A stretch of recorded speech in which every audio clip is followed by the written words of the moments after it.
शायद मैं लाइव आ गई हूँ।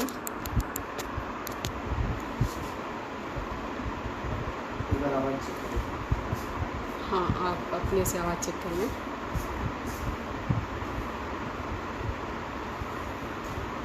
वंदना जी, अगर आप उधर हैं तो बताएं। क्या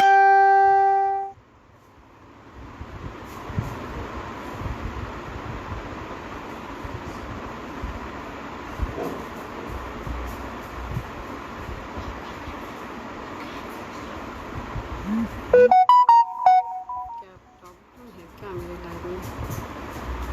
नहीं आ गया, ठीक है, सही है। हालांकि मैं 5 मिनट लेट हूँ, आप सब परिचित ही हैं। मेरा रंग पे भी इस समय लाइव चल रहा होता है और हमारे आजमगढ़ के डीएम साहब आज लाइव थे मेरा रंग से। मैं फिर भी बहुत देर नहीं हुई हूँ, इसलिए कि वो 5 मिनट पहले ही ख़त्म कर दिए ना। तो उनकी बहुत व्यस्तता रहती है, इसलिए जो है हम लोगों ने भी उनसे बहुत सारे ऐसे सवाल नहीं किए और कुछ भी सुनने की उनसे प्रयास नहीं किए कि सर और कुछ सुना दीजिए, क्योंकि बहुत व्यस्त थे और बहुत व्यस्तता वाले उसमें जो है वो आए भी 20 मिनट पहले, अभी सारे प्रोसेस शुरू किए और आ गए फटाफट। इसके लिए उनका भी हम लोग धन्यवाद करते हैं। तो वंदना जी से हमारी बातचीत जैसा कि हुई है कि मैं मेरा रंग के अपने अनुभव सुनाऊंगी, तो और कुछ मित्र आज शुरू करते हैं। अभी मुझे बस वंदना जी दिख रही हैं, हालांकि 100 तो हो रहे हैं, मुझे 9 लोग देखते हुए 11 लोग हो गए, बट अभी वंदना जी आई हैं। ठीक ठाक लोग आ गए, सुषमा जी आ गए, डॉक्टर सुनीता आ गई,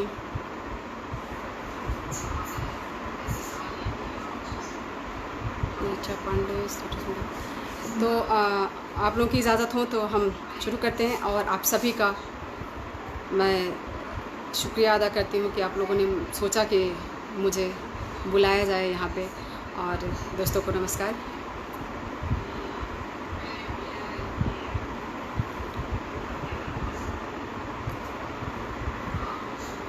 मुझसे तो करीब करीब सभी दोस्त परिचित हैं।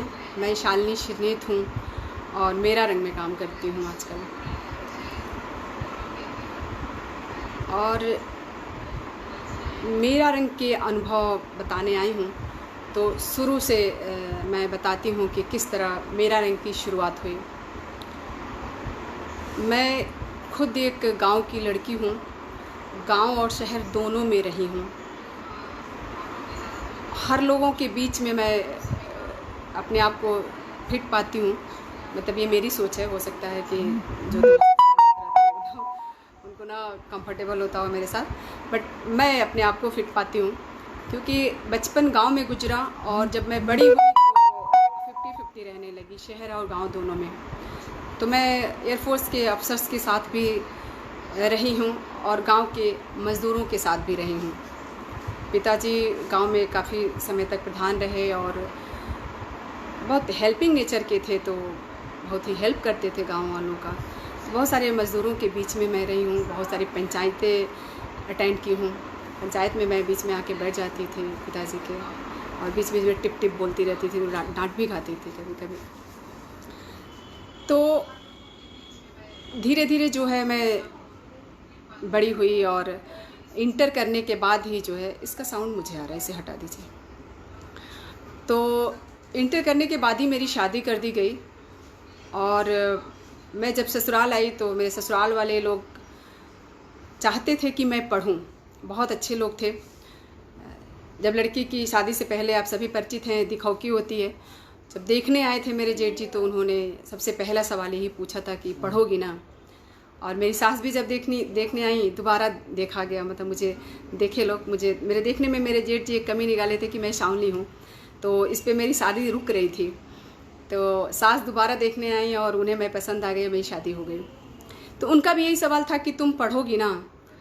तो आप समझ सकते हैं कि मैं मतलब पढ़ना चाह रही थी और किसी परेशानी बस पढ़ नहीं पा रही थी मायके से। इससे ज़्यादा खुशी क्या हो सकती है कि किसी से जो पढ़ना चाहता हो उससे पूछा जाए कि पढ़ोगी ना। तो खैर मेरी शादी हो गई और मैं ससुराल से अपने पढ़ने लगी और गोरखपुर यूनिवर्सिटी से मैं रेगुलर क्लास करने लगी। एकदम एक लड़की की तरह रहती थी। ससुराल में मेरे कोई ऐसा नहीं था कि मैं घूंघट निकाल के रहूं या साड़ी लपेट के रहूं, ढेर सारी चूड़ियां पहन के रहूं, सिंदूर बिंदी बड़ी बड़ी लगा के रहूं, ऐसी कोई बाध्यता नहीं थी। आराम से मैं एकदम लड़कियों की तरह बिंदास रहती थी। स्कर्ट पहनना, पैंट शर्ट पहनना, हाफ पैंट पहनना, बहुत छूट थी हमको। लेकिन हाँ, अपनी जिम्मेदारियों के साथ ही सब कर पाती थी मैं, कि सास बीमार थी तो सारा कुछ करके, कि पूरा घर का काम हम करके। खैर, ये तो मेरा अपना है। और ऐसे करते करते मैं यहाँ पे बीए कंप्लीट की गोरखपुर यूनिवर्सिटी से। तब तक मेरे हस्बैंड की जॉब लग गई थी, वो बरेली चले गए थे। फिर मुझे बरेली जाना पड़ा और बरेली रुहेलखंड से मैंने एमए किया सोशियोलॉजी से। और ये जो सोशियोलॉजी से एमए करने का फ़ैसला था वो मेरी सास का था। इवन बीए में भी उन्होंने मुझे सोशियोलॉजी पढ़ाया।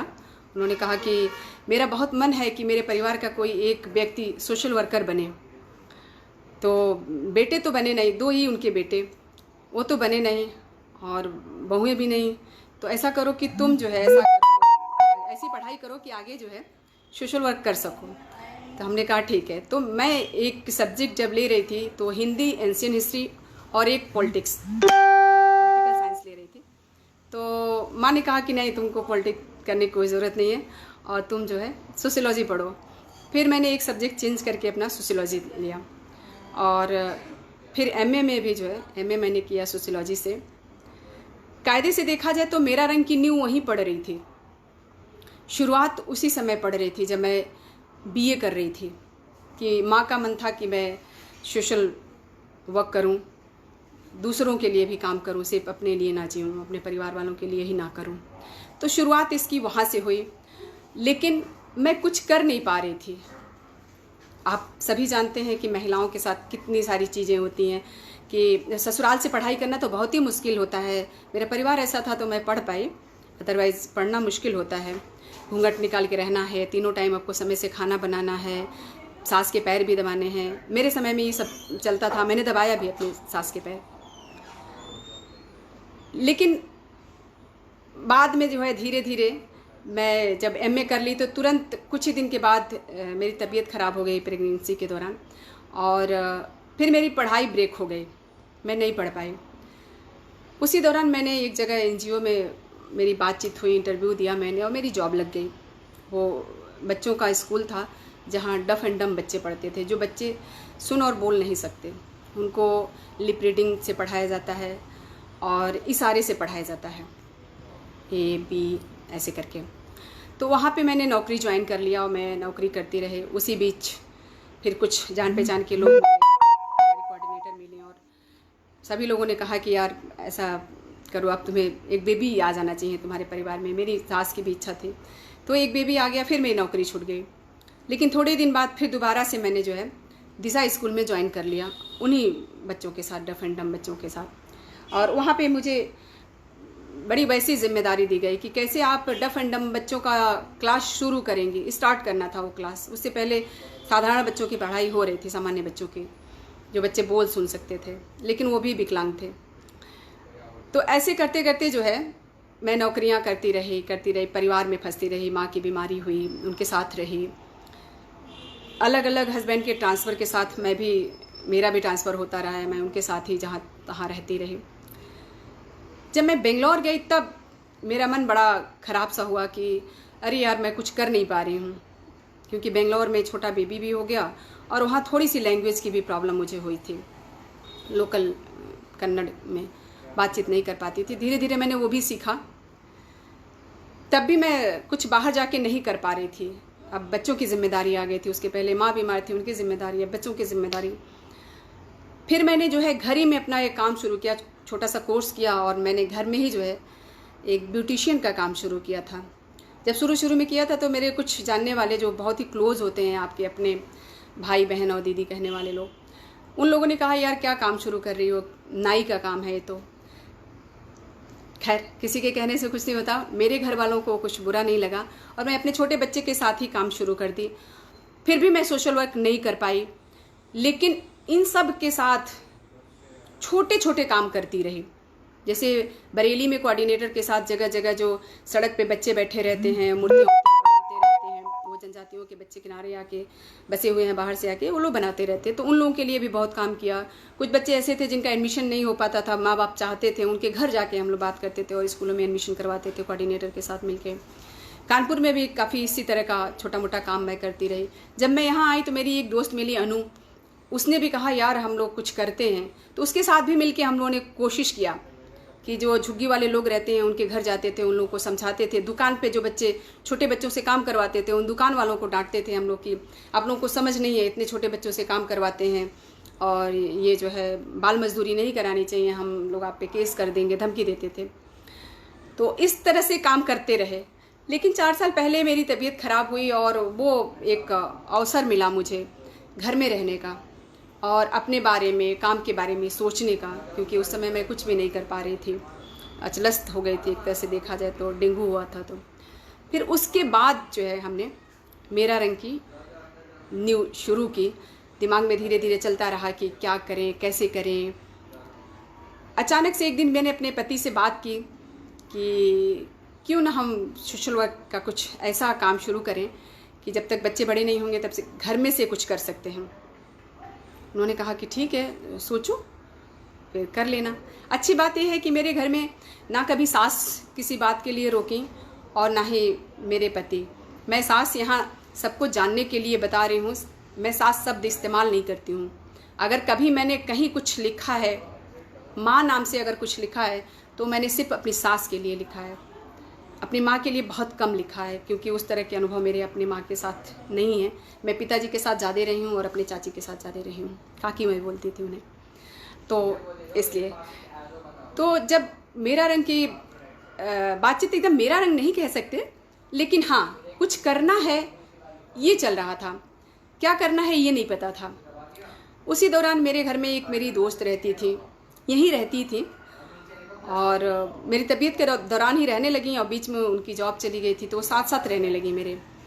तो उनसे भी मेरी बात होती रहती थी कि यार ऐसे काम नहीं हो पा रहा है, क्या करें क्या नहीं करें। तो वो सलाह देती थी कि तुम जो है इतना, मतलब किताब बीच में पढ़ने का शौक़ है, पढ़ते रहते हैं, तो कहती थी पढ़ने लिखने वाला काम कुछ करो, ये बिजनेस छोड़ दो। हालांकि बिजनेस से मुझे पैसे इतने मिलते थे कि मैं उस समय लालच में थी कि नहीं, इतना पैसा मुझे नहीं मिल सकता, मैं टीचिंग से उतने पैसे नहीं कमाती थी। कई गुना, टीचिंग के कई गुना ज़्यादा पैसे मैं अपने पार्लर से कमा लेती थी। तो करते करते जो है मैंने शुरू कर लिया और मैंने अपने पति से कहा कि जो है मैं ऐसा सोच रही हूँ, जो खाका उस समय दिमाग में बना था वो मैंने दिनेश जी से, उन्होंने कहा कि ठीक है, बट ये देखेगा कौन। हम मन में ये आया कि हाँ ये भी सच है, ये देखेगा कौन। फिर मैंने कहा कि अरे क्यों नहीं। उस समय मेरे करीब 3-3.5 हज़ार दोस्त थे फेसबुक पे, तो हमने कहा मेरे जो दोस्त हैं वो देखेंगे। तो बोले कि ठीक है, अगर तुम्हें लगता है देखेंगे तो ठीक है, करो। फिर हमने जो है धीरे धीरे कुछ कुछ प्लान करना शुरू किया, कैसे कैसे करेंगे, किन किन से बात करेंगे। लेकिन मेरे पति पत्रकार हैं। बचपन में हम सुनते थे कि पत्रकार जो है बाल का भी खाल निकाल लेते हैं, तो मुझे अपने साथ जो अनुभव हुआ तो मुझे लगा कि हाँ सच में। उन्होंने कहा कि मैं कुछ सवाल नोट करके जाता हूँ, ऑफिस जाते समय रोज़ 2-4 सवाल नोट करके जाते थे। कहते थे अगर इनके सवाल आपने दे दिए तो आप समझिए कि काम कर सकती हैं। तो हम कहे ठीक है, क्योंकि ऑनलाइन काम था, तो एक तरह से देखा जाए तो ये कुछ पत्रकारों वाला काम था। सिर्फ ऐसा नहीं था कि मैं फील्ड में जाके काम करने को तैयार थी। उस समय फील्ड में जाने लायक थी भी नहीं, क्योंकि बच्चा भी छोटा था, तबीयत भी ठीक नहीं बहुत थी। धीरे धीरे हमारे सारी चीज़ें ठीक हो रही थी। हीमोग्लोबिन, उसमें प्लेटलेट कम हो जाते हैं डेंगू में, तो वो सारी धीरे धीरे ठीक हो रही थी। फिर ऐसे ही चलता रहा, 17-18 दिन तक जो है ये चलता रहा और मैं सवालों के जवाब देती रही। एक सवाल के 4 जवाब आते थे, किसी भी सवाल के मुझे 3-3, 4-4 जवाब आते थे कि ये भी हो सकता है, ये भी हो सकता है, ये भी हो सकता है। लेकिन ठीक क्या होगा ये समझना बड़ा मुश्किल होता था मेरे लिए। और लेकिन मैं दिनेश जी को बहुत दिनों से साथ रहते थे, समझ गई थी। तो मुझे लगता था कि मैं कौन सा जवाब दूंगी जिससे वो रेडी हो जाएंगे कि हाँ ये ठीक है और उनको ठीक लगेगा कि ये सही है। तो 4 जवाब में से एक तय करके मैं लिख देती थी और रोज़ शाम को मेरी वो कॉपी चेक हो जाती थी। वो मैंने पढ़ाई किया है 15-20 दिन की, तो वो कॉपी चेक हो जाती थी। और उसके बाद जो है एक दिन मैंने कहा कि अब बहुत हो गया, मैं एकदम गुस्सा गई। हमने कहा बहुत हो गया, अब मैं नहीं कोई पढ़ाई वढ़ाई कर रही हूँ, ठीक है, इतने में कुछ हो सकता है तो ठीक है, अदरवाइज़ मैं कुछ नहीं कर रही हूँ, बहुत हो गया रोज़ सवाल के जवाब देते देते, नहीं दे रही हूँ। तो इन्होंने कहा, हंसने लगे और कहे कि अच्छा इतना जल्दी परेशान हो गई, ठीक है कोई बात नहीं, अब ऐसा करो कि तुम इसके नाम कुछ चुन लो। तो मैंने कहा कि हाँ ठीक है। तो अब मेरी बड़ी गंदी आदत है, अगर मैं किसी चीज़ को चाहूँ कि मुझे पाना है, करना है, तो मुझे ये नहीं समझ में आता है कि कितना बजा है और कौन सा टाइम हुआ है। जैसे मेरी सड़क का भी मैं जिक्र बाद में करूँगी, जिसके लिए मैं रात को 2:30, 3-3, 4-4 बजे तक लोगों को मैसेज छोड़ देती थी कि सुबह लोग उठेंगे और वो मैसेज देख लेंगे और मुझे जो है उधर से रिप्लाई करेंगे, फ़ोन करेंगे, जैसे भी करें रिप्लाई करेंगे। तो उसी तरह मैं इसके लिए भी जो है रात में जाग के सोचती रही कि क्या क्या लिखूं, कैसे लिखूं। सबसे पहले मैंने 4-5 नाम लिखे कि किस नाम से हम काम शुरू करेंगे, मुझे ऑनलाइन ही शुरू करना था। तो सबसे पहला मेरा नाम जो था वो था सोशल पंचायत।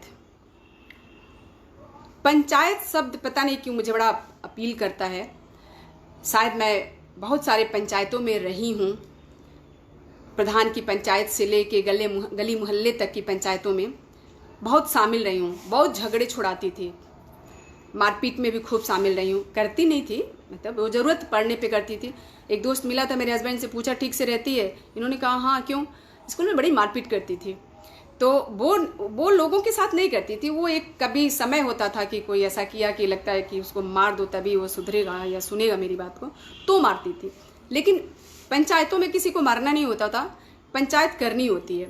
वो हर तरह, कई तरह की पंचायतें होती हैं। एक जो हम आपस में किचकिच करते हैं, पूर्वासाग करते हैं, वो भी एक पंचायत ही है। तो मैंने कहा कि ये सोशल पंचायत होगी।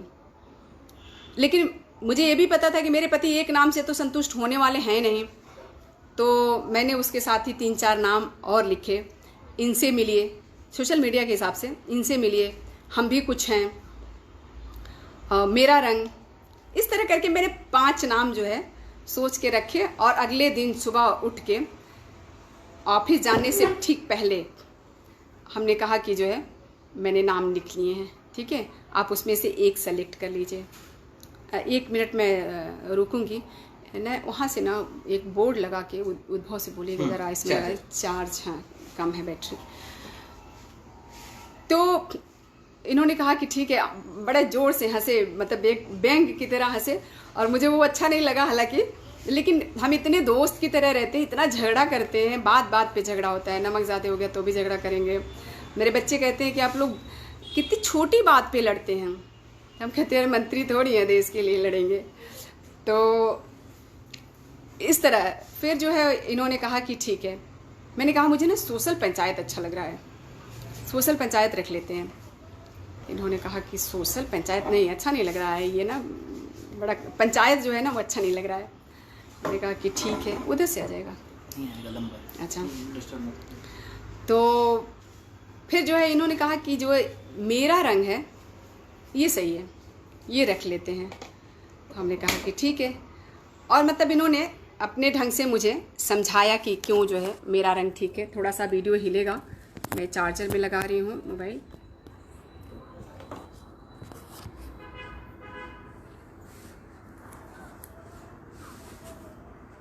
आई थिंक ठीक होगा।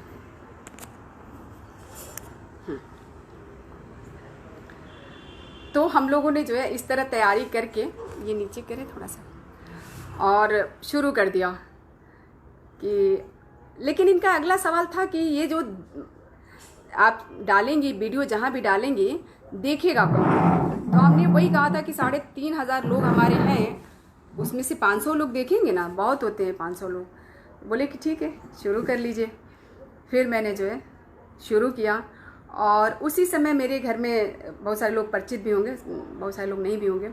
रीवा सिंह रहती थी, उनकी तबीयत ठीक नहीं थी, तो उस समय मेरे ही घर में रहती थी। उनका कुछ मतलब दवा ववा चल रहा था, बहुत बीमार थी, बहुत कमज़ोर हो गई थी, तो यहीं पे रह रही थी। तो हमने कहा, कई लोगों से बात की थी इंटरव्यू के लिए, लेकिन बन नहीं पा रहा था और मुझे भी थोड़ी हिचक तो थी ही, पहला इंटरव्यू करना था और मुझे लग रहा था कि पता नहीं जो है कैसा होगा कैसा नहीं। तो कोई जान पहचान का मिले जिनसे हम परिचित हों तो बात करना आसान होगा। तो हमने कहा यार तुम्हारे साथ करते हैं। बोले हमसे क्या पूछेंगी? हमने कहा तुम सोशल मीडिया पे इतना लिखते हो, उससे संबंधित पूछ लेंगे। पिंक फिल्म देखे हैं हम सब लोग, उस पर बात कर लेंगे। बोले ठीक है। वो यहीं पे तैयार व्यार हुई और हम दोनों जो है पहला वीडियो शूट किए मेरा रंग के लिए रीवा सिंह का, जिसमें 2-3 चीज़ों पे बात किए थे, सोशल मीडिया, गांव की लड़कियां और पिंक फिल्म पे। वो वीडियो जो है 1 हफ्ता के अंदर अंदर 2,500 लोग तक देखे थे, पहुंचा था 2,500 तक। और मतलब मैं इतना खुश हो गई कि 2,500, मैं तो कह रही थी 500 देखेंगे और 2,500 लोग देखे थे। तो फिर मैंने इनसे बड़ा चढ़ाते हुए मैंने कहा, देखा 2,500 लोग देखे हैं। तो बोले कि हाँ ये तो अच्छा है, अच्छा चलो अब बताओ किसका करना है। तो हमारी बातचीत हो चुकी थी। बंटी त्रिपाठी एक पोस्ट लिखे थे जिसमें पीरियड का जिक्र था, एक लड़की की उन्होंने हेल्प की थी और किस तरह वो जो है उस लड़की को ऑटो में से उतरी थी और उसके पीछे उतर गए थे, उसको मेडिकल स्टोर से ले आके उन्होंने पैड खरीद के दिया, उसे एक वॉशरूम तक पहुंचाए भी थे वो, और कैसे उसको चेंज वेंज करा के फिर उसके ऑफिस दफ्तर तक का जो भी रास्ते में साधन मिलता हो वो उसको छोड़े थे। तो हमने कहा उसी पे हम बात करेंगे कि किस तरह एक पुरुष जो है मदद किया एक महिला का और उस लड़की ने क्या महसूस किया होगा। तो दूसरा वीडियो ये हमारा था और दूसरा वीडियो 4,500 लोगों तक गया। तो आप समझ सकते हैं ना, जिस तरह मुझे लालच में मैं अपना पार्लर नहीं बंद कर रही थी क्योंकि मुझे बहुत पैसे मिलते थे, दिन में कई हज़ार रुपये कमाती थी, तो उसी तरह अब ये लालच जो है लोगों का होने लगा कि अरे पहला 2,500 अब जो है 4,500, तो अब तो मैं कर लूँगी। ये इनको भी यकीन होने लगा कि अब ये कर लेंगी। धीरे धीरे जो है, बल्कि पहला वीडियो के बाद ही कहें तो बहुत सारे लोग, अनजान लोगों के फ़ोन आने लगे, जिसमें से एक सीरज भाई भी हैं। अब वो मेरे परिवार के हो गए हैं, अब हम वो भाई बहन हैं, उनका पूरा परिवार मेरा भाभी भतीजावाद हो गया है वहाँ। तो उन्होंने जो है मुझे एक मैसेज किया कि मैं मेरा रंग देखा हूँ, ये क्या है, क्या करते हैं आप लोग इसमें। तो हमने कहा कि जो आपने इंटरव्यू देखा है वही होता है और कुछ अलग से नहीं। तो मुझे लगा था पहले तो उनके बारे में भी थोड़ा सा बताना अच्छा है कि वो एक वाइट धोती पहन के फ़ोटो डाले थे और उनका कलर सांवला है, मूँछ छूछ रखते हैं। तो मुझे लगा ये कोई साउथ इंडियन व्यक्ति है। तो मुझे हिंदी लिखने में थोड़ी हिचक होती थी कि पता नहीं ये समझ पाएंगे कि नहीं, लेकिन मैंने देखा कि वो भी हिंदी लिख रहे थे। फिर मैंने उनसे पूछा तो बताए, और वो अपना परिचय ना देके बस अपना बताए कि मैं सीरज सक्सेना हूँ। अपने बीबी का परिचय दिए थे कि मेरी बीबी आगेश हैं और ऐसे ऐसे जो है तनवीर जी के साथ काम की हैं, आपको उनसे भी बात करनी चाहिए थी। और उसी दौरान मुझे एक मेरी दोस्त हैं शोभा समी, उन्होंने मुझसे कहा था, बेंगलोर में एक और हमारी दोस्त हैं, वो उनका नाम थोड़ा सा भूल रही हूँ, अभी याद आ जाएगा बता दूँगी। उनका एक वेबसाइट था बिंदी बॉटम। बिंदी बॉटम में वो लोग इंग्लिश में लिख छापते थे, लेकिन उस समय वो लोग हिंदी में शुरू करना चाहते थे और मैं जो है अपने इसके लिए काम कर रही थी। तो शोभा शमी ने कहा कि तुम जो है हिंदी में कुछ इंटरव्यू करके उनको भेज दो। उन्होंने शायद उनसे संपर्क किया था कि हिंदी में करके दो मुझे। तो पहला इंटरव्यू मैं सीरज भैया के घर जाके उनके पत्नी का ली, तब मेरे बस 2 वीडियो आए थे, तीसरा की तैयारी चल रही थी, ये उसी समय की बात है। तो सीरज भाई ने मुझे बहुत हेल्प किया, उन्होंने बहुत सारी प्रोफाइल दी मुझे। हेल्प मेरे लिए बहुत देखने में लगेगा, सुनने में लग रहा होगा कि अरे किसी का नाम दे देना कौन सी बड़ी बात है, लेकिन ये मेरे लिए बहुत बड़ी बात थी, क्योंकि मैं फेसबुक से लोगों को जानती थी, लेकिन मुझे लगा कि एक व्यक्ति जो मुझे देख रहा है वो ये समझ के दे रहा है कि किसका इंटरव्यू होना चाहिए मेरा रंग पे। बाकी तो मेरे ग्रुप में लोग थे ही 3500, उसमें से भी मैं कर सकती थी, लेकिन वो बड़े बहुत ज़्यादा लोग एक तरह के हो रहे थे मेरे फेसबुक पे। तो सीरज भाई ने मुझे इस तरह हेल्प किया और मैं लोगों के जगह जगह इंटरव्यू करने लगी, और हम लोग घर में ही अपने इंटरव्यू करते थे। और जब पहला 1 साल इसका होने जा रहा था तो हमारे पास बहुत सारे लोगों के इंटरव्यू हो गए थे, और गांधी पीस फाउंडेशन में हमने पहला इसका वार्षिक उत्सव मनाया था, और इसमें काफ़ी अच्छे अच्छे लोग आए थे। इसमें गीता दीदी भी आई थी, काफ़ी अच्छी बातें हुई थी। उसके बाद जो है दूसरा साल पीछे मुड़ के नहीं देखा गया। हम लोगों ने बहुत सारे काम किए, इंटरव्यू के अलावा भी काम किए, झुग्गियों में जाके बात किए, झुग्गियों में उन महिलाओं से बात किए जिनको ये नहीं पता है, पता नहीं आपके चैनल से अलाउ है कि नहीं ऐसी बातें बोलना, मैं अपने चैनल से बोलती हूँ, कि उन महिलाओं को ये नहीं पता कि वो प्रेग्नेंट कब होती हैं, उन्हें ये नहीं पता कि पिल्स के अलावा क्या करेंगी तो नहीं प्रेग्नेंट होंगी। एक एक महिलाओं के 6-6, 7-7 बच्चे थे जब हम ग्राउंड पे काम करने गए तो कई बार तो कैमरे के सामने वो लोग हिचकती थी, तो मैं ऑफ कैमरा उनसे बात करती थी, उनके घर में जाके झुग्गी में एकदम उनके बिस्तर पे बैठ के, कि ऐसा नहीं होना चाहिए। और एक जगह तो वीडियो में ये बात आ भी गई है कि उन लोगों ने कहा कि मुझे पता ही नहीं है। हमने कहा पिल्स खाओ, पिल्स पे उन्होंने बातें बनाई कि कमर में दर्द हो जाता है, उल्टी होने लगती है, सर में दर्द हो जाता है। तो हमने कहा कि एक पिल्स खाओ, अगर वो ना सूट करे दूसरा आजमाओ। तमाम बहाने थे। फिर मैंने कहा अपने पति से कहो कि कंडोम यूज़ करें, तो उन्होंने हल्का से शर्माते हुए कहा कि अरे दीदी वो लोग कंडोम चढ़ाते ही नहीं हैं। तो मैंने मतलब सब वहाँ पे बहुत सारे जेंट्स लोग भी खड़े थे और महिलाएं भी खड़ी थी, वो सारे सुन रहे थे। तो मैंने जेंट्स लोगों को कहा कि भाई आप हट जाओ, महिलाओं वाली बातें हो रही हैं। वो लोग उसके बाद हटे, और हमने कहा कि अगर वो कंडोम नहीं चढ़ाते हैं तो आप लोग उनके पास सोने से मना कर दो, कदो हम सोएंगे नहीं आपके साथ। 6 बच्चों की परवरिश कैसे करोगे आप बताओ? आज के ज़माने में 2 बच्चे पालने इतने मुश्किल हो रहे हैं, आप 6 बच्चे कैसे पालोगे? तो कुछ महिलाएं मतलब ऐसी दुखी हुई कि मतलब रोने रोने सी हो गई कि हाँ दीदी क्या करें, जब प्रेग्नेंट हो जाते हैं तो पति और सास और घर के लोग कहते हैं कि अरे कोई बात नहीं, हो जाने दो, तो हो जाता है। 6-6 बच्चे के बाद एक एक बेटे पैदा हुए हैं। बेटे के इंतज़ार में किसी के 3 बेटियां हैं, किसी की 4 हैं, एक की 6 थी। 6 बेटियों के बाद जो है एक बेटा हुआ है। खैर इस पे हम लोग अलग से बातचीत करते रहते हैं कि बेटा और बेटी को जब तक हम एक नहीं मानेंगे, एक जैसा नहीं समझेंगे, बेटियों को पिता के संपत्ति में अधिकार नहीं मिलने लगेगा, तब तक ये भेदभाव ख़त्म नहीं होने वाला है। तो इस तरह करके मेरा रंग की शुरुआत हुई, और मेहमानों की जो है फिर हमारे पास लंबी लिस्ट हो गई। और मैं अभी मुझे लगता है कि कोई कुछ पूछ रहा होगा तो मैं बीच में उसको भी ले लेती हूँ। और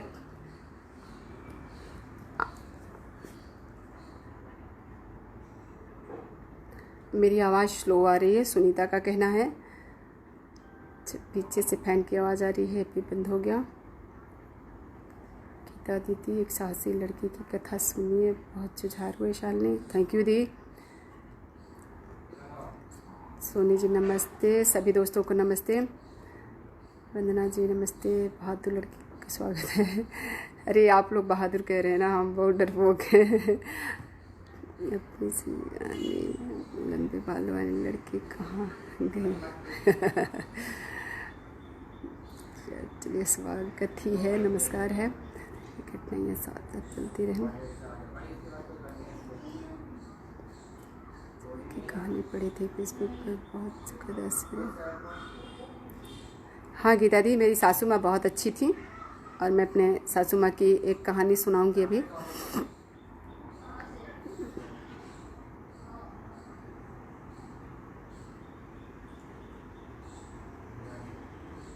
गीता दी कह रही तुम्हारे घर में लड़कियां लंबे समय तक रहीं। हाँ दी, लड़कियां लंबे समय तक रहीं, और मुझे जो है हाँ गीता दी कहना है कि तुम्हारे घर में लड़कियां लंबे समय तक रहें। वो भी एक कहानी है। मेरे घर में लड़कियां लंबे समय तक रहीं। मुझे अच्छा लगता है लोगों से मिलना, लोगों के साथ रहना। मेरा परिवार हमेशा छोटा रहा है, मायके में भी छोटा रहा, ससुराल में भी छोटा रहा। तो मुझे भरा भरा घर अच्छा लगता है लोगों से, कि हमेशा 2-4 लोग हमारे साथ रहें। वो इसलिए नहीं कि मेरा कोई काम करे, इसलिए नहीं, मेरे साथ रहे कोई, मुझे अच्छा लगता है। मैं आए दिन घर में हमारी पार्टियाँ होती रहती हैं। वो ऐसी पार्टी नहीं कि मतलब लाखों के खर्च कर रहे हैं और ताम झाम और सजावट में खर्च कर रहे हैं और ड्रेस में खर्च कर रहे हैं, नहीं, एकदम नॉर्मल जो रूटीन में हम खाते हैं वही खिलाते हैं, लेकिन उसको हम पार्टी कहते हैं क्योंकि हम 4 लोग इकट्ठा होके खूब मस्ती करते हैं। साधारण खाना बना रहता है तब भी हम मस्ती करते हैं। मैं इतनी पॉजिटिव नहीं थी जितनी अभी मैं बात कर रही हूँ, थोड़ी सी निगेटिव भी सोचती थी, लेकिन अभी मैं बहुत पॉजिटिव रहती हूँ हर बात को लेके, क्योंकि मेरी जिससे शादी हुई है वो व्यक्ति बहुत पॉजिटिव है। वो किसी का हाथ कट जाए और रोता हुआ कोई व्यक्ति आए और कहे कि उंगली अलग हो गई है ना, तो उसमें भी कुछ जोड़ देंगे कि ये इसलिए हुई है, मतलब कुछ पॉजिटिव ऐसा कह देंगे कि आपको लगेगा अरे सही कह रहे हैं। तो थोड़ा थोड़ा मैंने उनसे ये सब चीज़ें सीखी कि पॉजिटिव किस तरह रहते हैं। बाकी मैं एक गांव से मतलब मिक्स वातावरण में रही थी, और हाँ थोड़ी सी झगड़ैल थी, वैसा वाला झगड़ैल नहीं, पूर्वा साख वाला नहीं, मारपीट वाला। मैंने जैसा कि अपने एक दोस्त का जिक्र किया था, वो गलत बातों के लिए था, कि गलत बात नहीं बर्दाश्त होती थी, वो आज भी नहीं होती है। वो चाहे कोई क्यों ना हो, आप मुझे अकेला छोड़ दीजिए, मुझे छोड़ दीजिए। अगर हमारे और आपके रिश्ते में कोई ऐसा कानून बना है कि आप हमें तलाक दे दें तो छोड़ के चले जाइए, डोंट वरी, मैं अकेले रह लूँगी। कोई नौकरी नहीं लगेगी तो हम पत्थर तोड़ के सड़क पे खा लेंगे, लेकिन नहीं, बेइज्जती नहीं बर्दाश्त करेंगे, गलत बात नहीं बर्दाश्त करेंगे, वो कोई भी क्यों ना हो। इवन मेरी सास भी, मैं अपनी सास की एक कहानी सुनाती हूँ। मुझे एक हमारी दोस्त हैं, वो ज़िद्दी कहती हैं, कहती तुम्हारा नाम ही ज़िद्दी रख देते हैं। मैं सच में थोड़े बहुत ज़िद्द करती हूँ, लेकिन वो समय देख के करती हूँ ज़िद्द। जब मेरी शादी होके आई थी तो मेरी सास ने जो है मुझे अपने लॉकर की चाबी दे दी थी, और ज्वेलरी उली भी दिया था मुझे। रिसेप्शन में उन्होंने मेरे घर की ज्वेलरी नहीं पहनने दी थी, अपने घर की ज्वेलरी दी थी, और जो चाबी उन्होंने दी थी वो मैं अपने पास ही रख ली। मैं इसलिए नहीं कि मालिक बनना चाहती थी, वो इसलिए कि मैं भूल गई। आप समझ सकते हैं, शादी हुई थी, नई शादी हुई थी, मैं पढ़ने जाने वाली थी, यूनिवर्सिटी कॉलेज रेगुलर जाने वाली थी।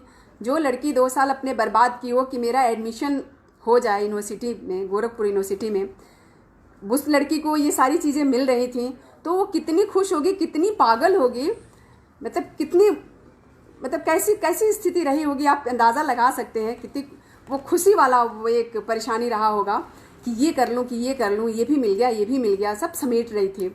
उसमें एक चाबी का मामला आया कि हमने चाबी नहीं लौटाया लॉकर का, और कुछ दिनों बाद जो है माँ ने मेरे हस्बैंड से शिकायत की कि देखो शालिनी को चाबी दी थी, उसने चाबी नहीं लौटाई।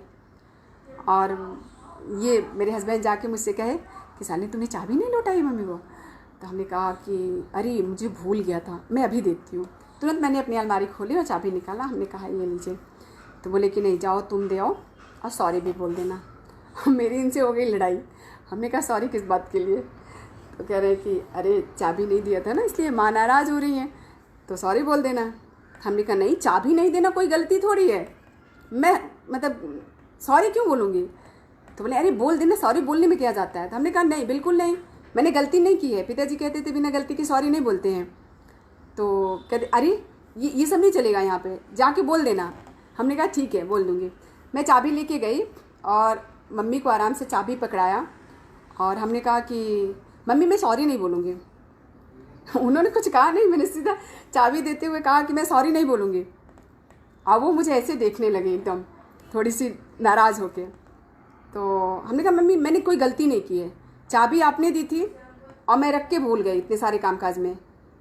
मैं आपको बताऊं, अपने शादी के 4-5वें दिन से मैं घर में खाना भी बनाने लगी थी, जबकि हमारे वहाँ एक रस्म होती है, 1.25 महीना के बाद लड़की खाना बनाती है, शादी होने के बाद भी और जब बच्चा होता है तब भी।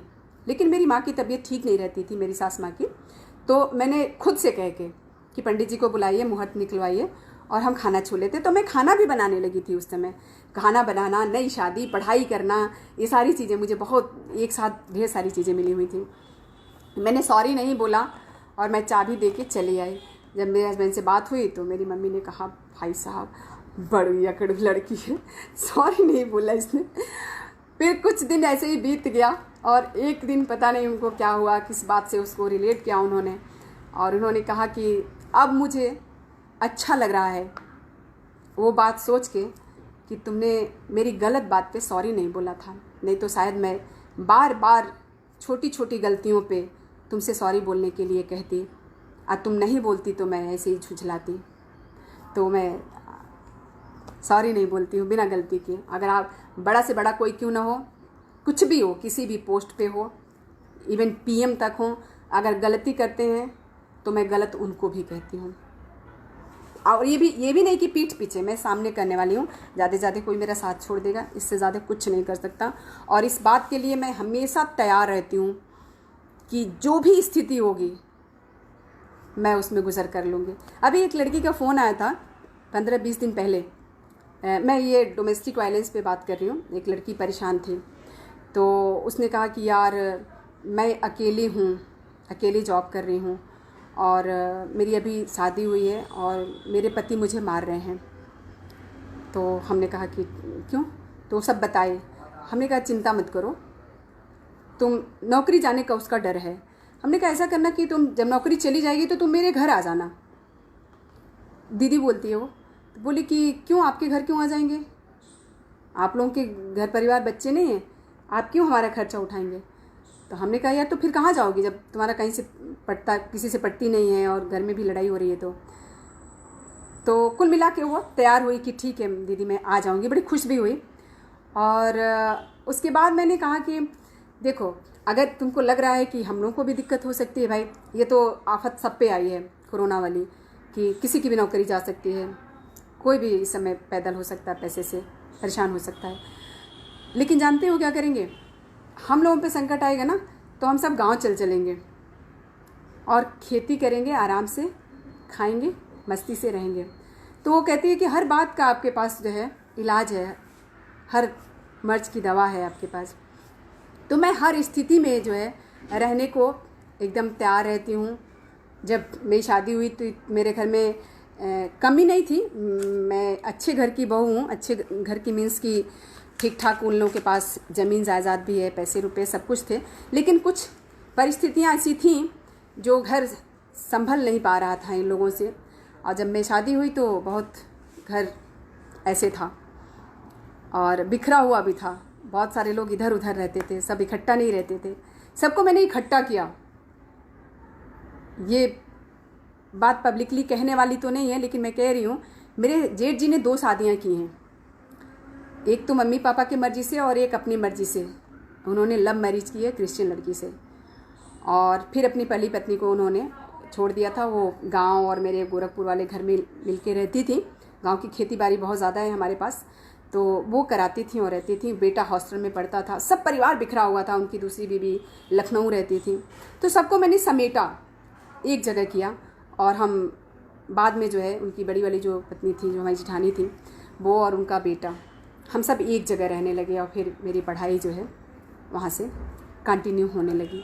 अब स्थिति ये है, मैं बीच बीच में अपनी व्यक्तिगत बातें भी बता रही हूँ, क्योंकि ये सब मेरा रंग तक पहुँचने के एक एक कहा जाए तो सीढ़ी हैं। अगर मैं परेशानी से नहीं गुजरी होती तो शायद नहीं होती यहाँ पे आराम से। एक जैसे हमारे वहाँ बहुओं को मिलता है खाने को बैठ के कुछ दिन तक, उस तरह मिला होता तो शायद मैं नहीं कर पाती। तो जब मेरी विदाई हो रही थी, लड़कियाँ रोती हैं, जब मेरी विदाई हो रही थी तो मैं रो रही थी। जाहिर सी बात है कि मेरे भी माँ से बहुत ज़्यादा लगाव नहीं था। ठीक है माँ थी, लेकिन पिता से तो मुझे बहुत ज़्यादा लगाव था, बहुत ज़्यादा। और अपने काकी से जितनी कहानियाँ, हम गांव में कहानी नहीं कहते थे, दादी लोग और बुआ और काकी लोग कथा सुनाए। मैं भोजपुरी भी जानती हूँ। लोग कहते थे कि हम कहते थे एक काकी एक कथा सुना दो तब भी नींद आवेला, नहीं तो नींद नहीं आवेला। नींद भी नहीं कहते थे वहाँ ही। तो काकी हमको एक कथा सुनाती थी और भी परिवार के बारे बहुत सारे लोग, बड़ी भौजाई लोग थी, तो वो लोग एक कथा सुनाती थी मुझे। वो बहुत, कभी भूतहा कथा होता था, कभी किसी को मार देने वाला कथा, तो कभी कभी कोई किसी के खून से नहा रहा है। इस तरह का कथा कहानी सुन के मैं बड़ी हुई हूँ अपने घर में। तो मैं जब अपने ससुराल आई थी तो अब मुझे नींद ही नहीं आती थी, तो मुझे लोग कहते थे कि किताब पढ़ के सो जाओ। अब मैं बड़ी परेशान होती थी, किताब पढ़ सोती थी, किताब पढ़ के भी नींद आ जाती है, लेकिन उस समय तो ऐसी आदत पड़ी थी कि रोज़ मुझे एक कथा सुनाया जाता था और मैं कथा सुन के सोती थी। तो बहुत दिनों तक मेरे हस्बैंड मुझे कहानी सुनाते थे, तब जाके मैं सोती थी। बाकी तो पढ़ाई लिखाई की हमारी लड़ाइयाँ होती रहीं। तो जब शुरुआती दौर मैंने बताया कि मैं अपने घर जब आई थी, ससुराल में आई थी, और जो परेशानियाँ थीं उसमें बहुत सारी चीज़ें थीं। माँ के कागज़ पत्र कुछ इधर उधर पड़े हुए थे, भाई साहब कुछ गड़बड़ किए थे जिससे मेरे घर में पैसे की बहुत दिक्कत होने लगी थी, बहुत ज़्यादा क्राइसिस थी। तो मैंने वो सब कागज़ पत्र इकट्ठा किया, छोटे मोटे मुकदमे लड़े, पेंशन की दिक्कत थी, पूरे पेंशन नहीं मिल रहा था, उसके लिए मैंने मुकदमे लड़े, और ऐसे कर करके मेरी माँ के पेंशन भी ठीक आने लगी, मेरी सासू माँ के, और मैं उनकी एक अच्छी बच्ची हो गई। वो जो भी मिलता था उनके घर आने जाने वाले लोग और मेड लोग जो आती थी, मेड भी आती थी, वो सारे लोग कहती थी कि कि जो काम मेरे बेटे नहीं कर सके। कितने साल में ब्याह हुआ था आपका? अंजू, एक इसके पीछे भी बड़ा एक कहानी है, मैं आपको बताती हूँ।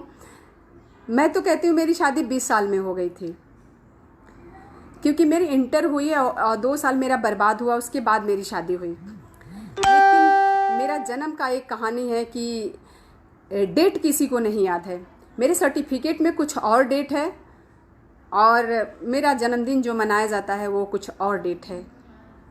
और सर्टिफिकेट का डेट इसलिए कुछ और है क्योंकि मैं छोटी थी तो मेरे गांव में जो है मेनका गांधी के और दूसरे ग्रुप के बीच में कुछ लड़ाई थी, और एक मेरी फ्रेंड के पापा थे जो मेनका गांधी के पार्टी में थे, तो उनके दूसरी पार्टी वाले लोग मेरी दोस्त के पापा को गोली मार के, मतलब गोली मार दिए थे और उनकी डेथ हो गई थी। तो ये हुआ कि उनके मरने के बाद उनके नाम पे एक स्कूल खुल रहा था जो सिर्फ कन्याओं के लिए खुल रहा था उस समय। हालांकि अब नहीं रह गया कन्याओं के लिए, क्योंकि नहीं चल पाया कन्याओं से, इतनी संख्या नहीं थी कन्याओं की। तो उस समय क्राइसिस थी कि लड़कियां आए कहाँ से। जिस स्कूल में हम लोग 5th के बाद जाते थे, गांव में हमारे 5th तक ही स्कूल था और बहुत पास में ही करीब 1-1.25 किलोमीटर दूरी पे दूसरा स्कूल पड़ता था। तो वहाँ हम लोग का 6 से वहाँ हम पढ़ने जाते थे, हमारे गाँव के लड़के लड़कियाँ। तो वहाँ के लड़के लड़कियों से भी कुछ बात हुई और हमारे वहाँ से, तब भी हमारे वहाँ के गांव के लिए लड़के लड़कियाँ पूरा नहीं पढ़ रहे थे जिससे स्कूल चलाया जा सके। तो हम बहुत सारे लड़कियों के लिए, सिर्फ मेरा नहीं, बहुत सारी लड़कियों के लिए, कुछ 4th में लड़कियाँ थीं, कुछ तो 5th में थी, उनको 6th में जाना ही था, कुछ 4th में लड़कियाँ थीं, कुछ 3rd में लड़कियाँ थीं, जिसमें से 3rd में मैं भी थी। और हम लोग का 5th बोर्ड होता था, तो हम लोग का 5th का बोर्ड पेपर दिलवाया गया। बस 3rd से 4th 5th हम पढ़े नहीं, 3rd से सीधा 5th का जो है तैयारी करा दिया गया, रटा दिया गया कि ये सवाल आता है, और वो पढ़ के हम जाके पेपर दे दिए और हम 6th में चले गए। बहुत दिनों तक लड़के लड़कियां क्लास के मेरा मजाक उड़ाते रहे, मेरे जैसे जो भी लोग थे उनका, कितनी पिद्दी सी हैं और 6th में आ गई। तो सर्टिफिकेट में मेरी कुछ और एज है और मैं रियल एज से कुछ और हूँ। अक्सर होता है कि सर्टिफिकेट में लोगों की एज कम होती है, मेरी सर्टिफिकेट में रियल एज से ज़्यादा एज है। तो इस तरह ये है। तो कुछ और सवाल हो तो आप लोग पूछ लें। और तुम तो अभी प्यारी बच्ची सी लग रही हो, उस समय बालिका बधू रही होगी। नहीं दीदी, समझदार थी और उम्र बहुत ज़्यादा नहीं वो रखता। मेरे लिए क्या था ना कि मैं बचपन से देख रही थी और मैं कहानियाँ लिख के डालती रहती हूँ इस तरह का, गीता दी साथ परिचित भी हैं, कि जब मैं पढ़ाई कर ही रही थी तभी मेरे ना बड़े भाई की डेथ हो गई थी और हम 3 बच्चे थे। बड़ी दीदी हमसे बहुत बड़ी थी तो उनकी शादी हो गई थी और 2 भाई मुझसे बड़े थे, मैं छोटी थी। तो जब मेरे बड़े भाई की डेथ हुई, एयरफोर्स में थे, तो एक तरफ भाभी बेहोश हो रही हैं, माँ बेहोश हो रही हैं, पिताजी ये वो लोग तो बूढ़े हो ही गए थे, ये लोग बेहोश हो रहे हैं और मेरे छोटे वाले भाई भी जो है एक समय के बाद खाना पीना छोड़ दिए थे और पूरे दिन में वो एक रोटी खाते थे और वो सिर्फ मेरे कहने पे खाते थे। अगर ये बात बुरी लगेगी तो आप लोग नीचे लिख दीजिएगा, मैं ये बात नहीं करूँगी क्योंकि ये तो मेरी पर्सनल बातें हैं। तो वो एक रोटी खाते थे और कुछ ही दिन के बाद मेरे घर में बड़ा बवाल शुरू हो गया मेरे भाभी को लेके कि मेरे भाभी के पापा ने जो है मेरे भाई की अभी 13वीं हुई ही थी कि उन्होंने पापा के सामने प्रस्ताव रख दिया था कि मेरी बेटी से अपने छोटे बेटे की शादी कर दीजिए। भैया बड़े वाले भैया से काफ़ी छोटे थे तो भाभी से भी छोटे ही थे। और मेरे वहाँ उत्तर प्रदेश में बहुत सारी जगह पे ये नहीं होता है, लेकिन मेरे वहाँ ये होता था, अभी भी होता है कि बड़ी भौजाई को हम लोग माँ के बराबर मानते हैं, बहन हो या भौजाई, हम लोग पैर छूते हैं, प्रॉपर एकदम पैर छू के पैर छूते हैं और उसी तरह सम्मान भी देते हैं। वो नौटंकी वाला पैर छूना नहीं है, बहुत मानते हैं, प्यार करते हैं माँ की तरह। तो भैया भी उनको बहुत प्यार करते थे। तो जब ये प्रस्ताव उनके पिता के सब तरफ से आया कि भाभी से हमारे छोटे भाई की शादी कर दी जाए, तो भैया अपने आप को एक कमरे में बंद कर लिए और दिन भर में एक रोटी खाते थे। वो भी मैं लेके जाती थी, तब दरवाज़ा ही नहीं खोलते थे। उनको लगता था कि कोई आएगा और ये समझाने लगेगा कि बेटा ये कोई गलत बात तो नहीं है, तुम शादी कर लो। तो सिर्फ मैं जाती थी, जो मैं इस शादी के खिलाफ नहीं थी, लेकिन मैं अपने भाई के भी खिलाफ नहीं थी कि मैं चाहूँ कि ज़बरदस्ती कोई करके उनकी शादी कर दे, तो मैं उनके भी खिलाफ नहीं थी। मैं जानती थी कि उनकी शादी हो जाएगी तो दो जिंदगियां बर्बाद होंगी, क्योंकि मेरे भाई उनको पत्नी की तरह इज्जत नहीं देंगे, क्योंकि वो बार बार ये कहते थे, हम ही से कहते थे और किसी से कह नहीं पाते थे ये बात। कहते थे कि तुम बताओ, हम लोग उनको माँ की तरह पैर छुए हैं, अब हम शादी कैसे कर लें। और बाद में मैंने भैया को कभी अपने रोते हुए नहीं देखा। उस समय भैया मेरा हाथ पकड़ के रोते थे, प्रॉपर रोते थे। वो एक रोटी आधा घंटा में खाते थे और प्रॉपर रोते थे। कहते थे तुम ही मुझे समझ सकती हो, बताओ मैं क्या करूं। तो मैं उन्हें समझाती थी कि कुछ नहीं, आप चिंता मत करिए। और उस समय थोड़ी बेवकूफ़ थी ना, मैं बच्ची थी ही, तो मैं ना उनको बड़े बड़े दावे करती थी, अरे मैं होने थोड़ी नहीं दूंगी शादी, इस टाइप की बातें कह देती थी। अब मुझे लगता है कि वो मूर्खता थी मेरी, नहीं करना चाहिए। अब मैं कहीं नहीं कर सकती, बहुत बड़ी मूर्खता थी। तो खैर इस तरह कर करके जो है फिर भाभी को हम लोग गोरखपुर लेके गए और फिर छोटी सी गलती की वजह से हम लोगों के भाभी का वो घर चला गया जो एयरफोर्स से मिला हुआ था। क्योंकि हम लोग तुरंत जा नहीं पाए, इतना दुख भरा माहौल हमारे घर का था। और सबके बच्चे सबको प्यारे होते हैं, लेकिन मेरे यहाँ था कि हम तीसरी शादी के बच्चे थे। पिताजी और माँ बहुत इंतज़ार किए हम लोगों के लिए, लेट से पैदा हुए हम लोग, तो बहुत लाड प्यार से पाला गया था। और जो है बहुत कम समय में, कुल मिला के 27-28 साल की एज थी जब मेरे भैया की डेथ हुई थी, बड़े वाले की। तो फिर छोटे भाई को हमने बॉम्बे भेज दिया। मैं उतने कम उम्र में ये फैसला ले पाई थी। पिताजी को और मामा से बात करके, अपने मामा मेरे बॉम्बे में रहते थे और उनके बहुत सारे साले ओले जो लोग थे और कई लोग डॉक्टर थे, तो हमने उन लोगों से बात करके कि इनको अब यहाँ नहीं रखा जाएगा, इनको बॉम्बे भेज दिया जाए भाई को। हालांकि वही समय चल रहा था जब सारे रिश्तेदार समझा रहे थे भाई को कि देखिए अपने घर की इज्जत है, अपने घर रह जाए। और गांव में तो जानते हैं ना, संपत्ति को लेके भी बात होती है कि एक ही जगह संपत्ति रह जाएगी, बटेगा नहीं आपका घर, ये सब भी बातें चलने लगी। खैर भैया को बॉम्बे भेज दिया गया पढ़ने के लिए। और उसके बाद से जो है मेरी जिम्मेदारियाँ फिर बहुत ही वैसी हो गई, एकदम लेबरों वाली, कि माँ बाप का सेवा भी करना है, भाभी को गोरखपुर में भी देखना है, उनको कोई दिक्कत नहीं होनी चाहिए, उनके बच्चे को भी कोई दिक्कत नहीं होनी चाहिए, या माँ बाप बीमार पड़ रहे हैं तो मुझे दवाई भी लानी है। मेरे पास उस समय गाड़ी नहीं होती थी, साइकिल होती थी, तो साइकिल से मैं जाती थी। पकड़ी बाज़ार मेरे गांव के पास में ही पड़ता है, 1.5-2 किलोमीटर दूर पर। मैं पकड़ी जाती थी, माँ बाप के लिए दवाइयाँ ले आती थी, फिर आके घर में खाना भी बनाती थी, कहानी सब्जी आटा करके चली जाती थी। मैं घर आके खाना बनाती थी, उसी में पढ़ाई भी करती थी, भाई को चिट्ठी भी लिखती थी। मैंने चिट्ठियाँ बहुत लिखी हैं, गांव की महिलाएं मुझे बुलाती थी चिट्ठी लिखने के लिए, तो मैं अलग अलग लोगों के नाम से चिट्ठियाँ लिखती थी। और बहुत सारी बहुएं हमसे जब चिट्ठी लिखवाती थी तो बड़ी शर्माती थी, क्योंकि मैं उनसे पूछती थी ये लिख दूँ, तो आँख ऐसे बंद करके कहती थी लिख दो। हाँ, और उनके गाँव की चिट्ठियाँ तो ऐसी होती है ना कि गाय इस बार ब्याह गई है और बछड़ा पैदा हुआ है, इस टाइप की खूब चिट्ठियाँ मैंने लिखी हैं। तो ये मेरे अपने एक्सपीरियंस हैं। और सास मेरी असली माँ है, पता नहीं कैसे मैं उनसे पैदा नहीं हुई। बाकी जब मेरा रंग, मुझे समय का पता नहीं चल रहा है, समय आप लोग मुझे बताते रहिए।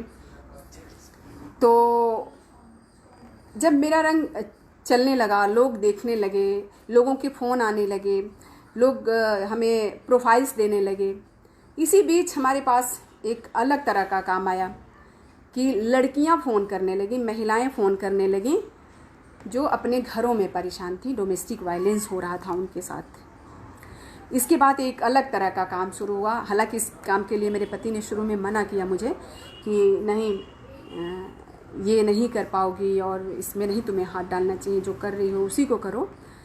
तो हमने कहा कि ठीक है, लेकिन मैं इनसे छुप छुप के उन लड़कियों से बात करती थी और मैं पूछती थी कि बताओ मैं क्या मदद कर सकती हूँ। तो जितना मुझसे हो सकता था मैं छुप छुप के ही करती थी। लेकिन मैं बहुत, मतलब क्या कहूँ, ख़राब व्यवहार वाली लड़की हूँ, साफ बोलने वाली लड़की हूँ। लेकिन ज़्यादा दिन तक मैं कर नहीं पाई। मैंने सीधा कह दिया कि यार ये मैं कर रही हूँ। मैंने बहुत सारी लड़कियों की ऐसे हेल्प की और मैं छुप छुप के नहीं कर सकती और तुम इसको मतलब मेरा साथ दो। तो बोले कि ठीक है, क्या हुआ। फिर उसके बाद से ऐसे ही केस आते रहे। फिर शुरू में मेरे पास अरविंद जैन जी थे। अरविंद जैन जी बहुत सारे हमारे आंदोलन में साथ रहे हैं। गीता दीदी भी रही हैं मेरी रात मेरी सड़क में। जब मेरी रात मेरी सड़क हुई थी, मैंने शुरू में इसका जिक्र किया था, तो मैं 3-3 बजे रात तक इसके लिए जागती थी। और हालांकि ये 10-12 दिन पहले से इसकी तैयारी चल रही थी। और मैं नाम लेना चाहूँगी उन लोगों का जो लोग इसको शुरू किए थे। सबसे पहले गीता यथार्थ थी इसमें। गीता यथार्थ, एकता नाहर, श्वेता यादव, रीवा सिंह, अनुशक्ति और खुशबू अख्तर। और मुझे इन लोगों ने शुरू में जोड़ना चाहा, लेकिन मैं नहीं जुड़ पाई थी शुरू में, क्योंकि मेरे ससुराल से कुछ लोग आए हुए थे, मेरे हस्बैंड के मतलब जो दोस्त हैं उनके घर से लोग, तो वो मेरी ननद लगती हैं लोग। तो उन लोगों के साथ मैं बहुत व्यस्त थी, एकदम टाइम नहीं दे पा रही थी इन लोगों को। लेकिन 4 दिन पहले उन लोगों का काम हो गया और वो लोग दिल्ली से चले गए। मैंने 4 दिन में तैयारी की थी, जो कि ये जो गीता यथार्थ ने शुरू किया था उसमें ये था कि 18 शहरों से एक साथ सब लोग सड़क पे निकल रहे थे मेरी रात मेरी सड़क में। मुझे लगता है कि सबको पता ही होगा, लेकिन मैं बता देती हूँ। चंडीगढ़ में एक घटना हुई थी, एक लड़की के साथ छेड़खानी हुई थी, उसी पे ये कैंपेन शुरू हुआ था। उसी को लेके लड़की को घेर लिया गया था और किस तरह लड़की जो है पुलिस चौकी पहुंची थी। किसी नेता के बेटे ने छेड़खानी की थी और वो किसी IPS या किसी अधिकारी की बेटी थी जो बच के इस तरह निकली थी। उसी के बाद ये कैंपेन शुरू हुआ था। और जब ये कैंपेन शुरू हुआ था और जब तैयारी मैं कर रही थी, तो मैं 3-3 बजे रात तक जागती थी। और एक दिन मैं 2:30 बजे रात को एक गीत लिखी लड़कियों को प्रोत्साहित करने के लिए, जो लड़कियां तैयारी कर रही थी। गीता यथार्थ के साथ मिलकर 4-5 लड़कियां और भी लड़कियां जुड़ती जा रही थी इससे। तो इन लोगों को प्रोत्साहित करने के लिए और इसी से रिलेटेड कि रात को हम बाहर निकल सकें, इस पर मैंने एक भोजपुरी में गीत लिखा। और 2:30 बजे रात को अपने हस्बैंड को जाके दूसरे कमरे में जाके सो गए थे। मैं हिला के जगा रही हूँ और कह रही हूँ कि ज़रा देखिए ना, मैंने एक गीत लिखा है, ठीक है क्या। तो इन्होंने कहा कि पागल हो क्या, आओ सो जाओ। हाथ पकड़ के खींचे और सुला दिए। हमने कहा नहीं नहीं, मैं नहीं सो रही हूँ, छोड़िए मुझे। मैं एकदम नाराज़ हो गई और मैं उठ के चली गई। तो इनको लग गया कि नाराज़ हो गई है। फिर ये उठे और मेरा गीत पढ़े, नींद में पढ़े, और इन्होंने कहा ठीक लिखियो। अब वो ठीक था कि नहीं था पता नहीं। मैंने फटाक से वहाँ से ईयरफोन उठाया और जाके वो गीत जो है 2:30 बजे रात को रिकॉर्ड किया और सुबह होने का इंतज़ार की। सो गई, सोने में इंतज़ार रहा। और सुबह होते ही मैंने जो है इनको कहा कि ये मैंने गीत लिखा है और इसको तुम जो है डाल दो। तो बोले कि ठीक है। तो इन्होंने उसमें, इसलिए मैंने इनसे कहा क्योंकि ये एडिट भी कर लेते हैं, तो उसमें कुछ कुछ पिक्चर्स डाल के इन्होंने डाल दिया। इस तरह करके मैंने 2-3 गीत तैयार की और इसी तरह तैयार करती थी, रात रात भर जागती थी। और सोनी पांडे कह रही हैं कृपया सुनाइए गीत।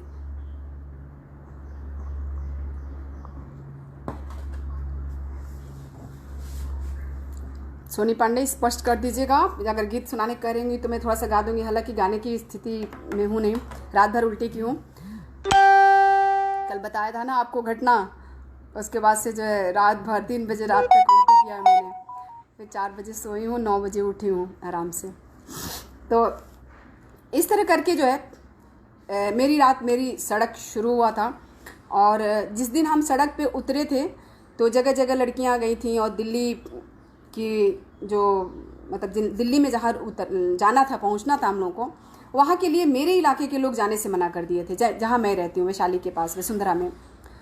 तो हमने कहा ठीक है। हम उन लोगों से फिर बात किए, गीता उता थे, कि ऐसा करो कि तुम लोग दिल्ली वाले लोगों के साथ वहाँ पे जाओ और मैं यहाँ के लोगों के साथ यहाँ। तो उन लोगों को लगा कि अरे हम बट जाएंगे। फिर हमने कहा नहीं, दिल्ली वाले हमारे जो लोग हैं वो आपके साथ आएंगे, वो जो है दिल्ली में आएंगे। तो दिल्ली वाले लोगों को मैंने फ़ोन किया, वो लोग वहाँ गए और मैं कुछ लोगों को लेके यहाँ पे कौशाम्बी में इकट्ठा हुई। और मैं कायदे से देखा जाए तो 3 दिन की तैयारी थी, और चौथा दिन हम पहुँचे थे सड़क पे। 49 लोग हमारे साथ थे, और जब हम पहुँचे तो बहुत सारे लोग थे मेरे साथ, कुछ वेबसाइट वाली महिलाएं भी जुड़ी हुई थी। तो टीवी चैनल वाले सड़क पे खड़े थे, और लोग जिस कदर फ़ोन कर रहे थे कि शानी मैम कहाँ थी। दरअसल ये सभी ने किसी वहाँ पे कोई बेईमानी नहीं कर रहा था, सभी सबका आदर कर रहे थे।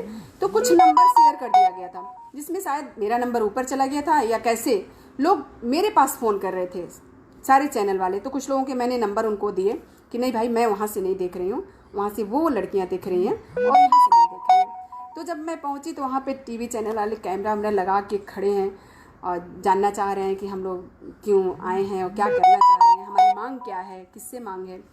तो खैर ये हम लोग वहाँ पे अपना नारा वारा लगाए, और उसमें हम लोगों ने कुछ अपने बनाए हुए स्लोगन बोलते थे, मेरी रात मेरी सड़क, जितनी सड़क तुम्हारी है उतनी हमारी है, कुछ इसी तरह। याद आएगा तो बीच में और सुना दूँगी। जितना टैक्स तुम देते हो उतना ही हम भी देते हैं। और खैर ये कैंपेन जो है बाकी शहरों से तो बंद हो गया, बाकी जगहों से ये कैंपेन करीब कोई दोबारा नहीं निकला इसको लेके। और कितना किसी जगह जाके लोग बात करते हैं मुझे नहीं पता, लेकिन हम लोगों ने इसको कंटिन्यू रखा हुआ है। और इसको हम लोगों ने गोरखपुर तक खुद से जाके किया है, और गोरखपुर में पिछले साल तक हम लोग रोड पे जाते थे। और पिछले साल जब हमने किया था 2 साल पहले, तो एक ही शहर में 3-4 जगह किया था गोरखपुर में। और लास्ट चांस जब किया था तो हमने योगी के मंदिर पे किया था, और वहाँ पे जितने हम लोग नहीं थे उतनी पुलिस लगा दी गई थी कि ये लोग कहीं बवाल न करने पाए। बहुत बड़ी संख्या में फोर्स लगी हुई थी। तो जो लोग थोड़ा, भाई देखिए परिवार वाले सभी लोग होते हैं, डरते तो है ये हैं कि यार कहीं पुलिस के डंडे पड़ गए या पुलिस ने गिरफ्तार कर लिया तो क्या करेंगे। लेकिन कुछ ऐसा नहीं हुआ, बस ये था कि डर लग रहा था कि इतनी बड़ी संख्या में फोर्स लगा दी गई है हम लोगों के लिए। लेकिन वो कैंपेन हमारा आज भी जिंदा है। हम लोग अभी साल भर से सड़क पे नहीं उतर पा रहे हैं, लेकिन इसकी चर्चा नहीं छोड़े हैं, और इसकी चर्चा बहुत दूर दूर तक हुई है।